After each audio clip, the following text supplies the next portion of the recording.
اب ان کی بھول ہے، یہ وہ زمانہ نہیں رہا کہ الطاف حسین جیسے ڈرامے کر کے یہاں لوگوں کو ڈرا کے میڈیا کی آواز دبا کے سیاسی مخالفین کو قتل کروا کے تم یہاں پر کھلے ایک فرشتے کی صورت میں پھرتے رہو. وہ حالات نہیں ہیں.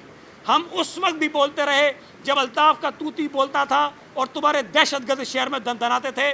آج تو تم لولے لنگڑے دہشت گردوں کے ساتھ پھرتے ہو. آج تمہاری وہ وقت نہیں ہے کہ تم کسی کی بوریاں بناؤ اور کسی کو ڈرا دھمکا کے اس کی آواز کو دباؤ. 2001 میں جب انتخابات ہوئے، جس نظام کو یہ بہت اچھا کہتے ہیں، تو انہوں نے بائیکاٹ کیا تھا.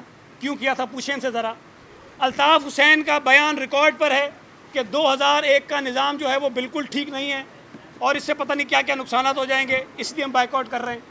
پھر 2005 میں پتہ نہیں کس کے اشارے پر یہ آ گئے. جب یہ آ گئے تو ان کو لگ گئے مزے، انہوں نے ٹھیک ٹھاک مال بنایا. اب ہماری غلطی ہے، میں سمجھتا ہوں ہماری غلطی ہے، اس وقت میں اسمبلی میں نہیں تھا، کہ ہمیں اس 5 سالہ ایم کیو ایم کے دور کا آڈٹ کروانا چاہیے تھا جو آج تک آڈٹ نہیں ہوا ہے. یہ ہمارے تو پتہ نہیں کب کب کے کھاتے کھل جاتے ہیں، ان کے کھاتے نہیں کھلتے ہیں.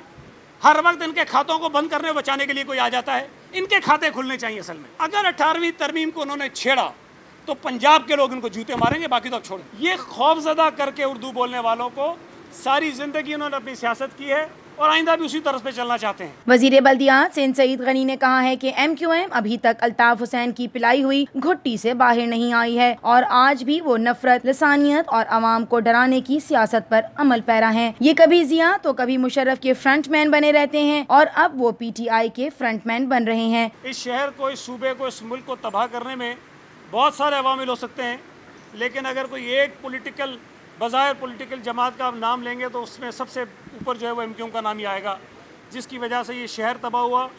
ہزاروں لاکھوں لوگ یہاں قتل ہوئے، معذور ہوئے، مائیں بہنیں بیچاری جو ہیں اپنے پیاروں سے بچھڑ گئیں، نوجوان بچے یتیم ہو گئے، لیکن یہ ابھی تک نہیں سدھرے ہیں. 18ویں ترمیم کو رول بیک صرف پیپلز پارٹی نہیں بلکہ اس کو متفقہ طور پر منظور کرنے والی تمام سیاسی جماعتیں سوائے ایم کیو ایم کے سب اس کے خلاف ہیں اور اس کو آنچ بھی نہیں آنے دیں گے. آرٹیکل 149 کی بات کی، پھر 18ویں ترمیم، اور کہتے ہیں ہمیں بیوقوف بنایا گیا.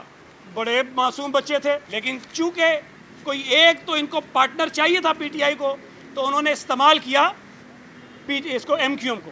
اب کیا ہے، سودے بازی ہوئی ہوگی یقیناً کہ تم 18ویں ترمیم پہ آواز اٹھاؤ تو ایم کیو ایم نے کہا ہوگا پھر ٹھیک ہے ہم سندھ کی تقسیم کی بات کریں گے، تم اس پہ ہمارا ساتھ دینا. اور میں سمجھتا ہوں کہ اس بات پر شاید پی ٹی آئی کی ان کو ایک خفیہ حمایت حاصل ہے کہ تم اس شہر میں افراتفری پھیلاؤ اور اس صوبے میں اگر انتشار ہوگا تو پیپلز پارٹی کی حکومت کمزور ہوگی. تحریک انصاف عقل کے مارے لوگ ہیں. ان کا وزیر اعظم ایک جانب مسلمانوں کا قتل عام کرنے والے اور عالمی طور پر جسے دنیا دہشت گرد تسلیم کرتی ہے، اس مودی کے انتخابات میں جیت سے پاکستان کی بات چیت کو مشروط کر رہا ہے. جب عقل بٹ رہی تھی تو یہ شاید کسی اور دھندے میں لگے ہوئے تھے. میں یہ سمجھتا ہوں کہ یہ عمران مودی کا گٹھ جوڑ ہے.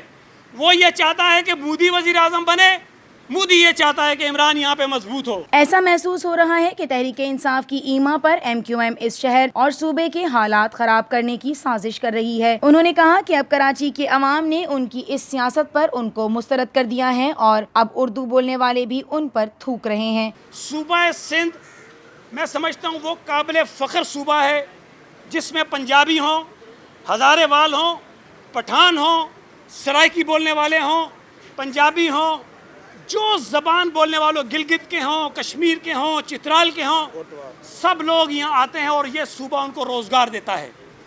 یہاں سب کو ملتا ہے. اردو بولنے والوں کو تو ہم سندھی سمجھتے ہیں.